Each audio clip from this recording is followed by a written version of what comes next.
Peste 1000 de imigranți au fost reținuți astăzi la Moscova într-un centru comercial. Aceștia nu aveau actele în regulă, iar la apariția poliției și-au lăsat marfa și au luat-o la fugă.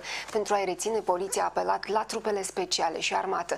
Deocamdată nu se știe dacă printre imigranții reținuți sunt și moldoveni.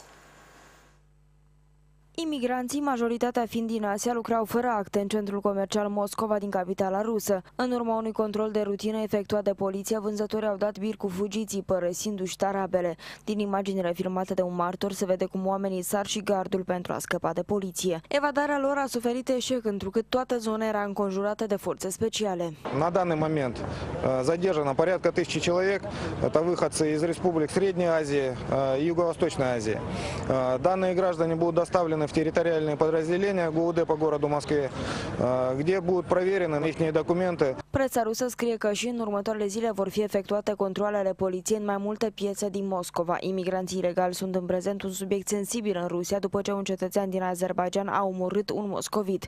Ulterior, naționaliștii ruși s-au răsculat împotriva lor, protestând în stradă și agresând oameni pașnici.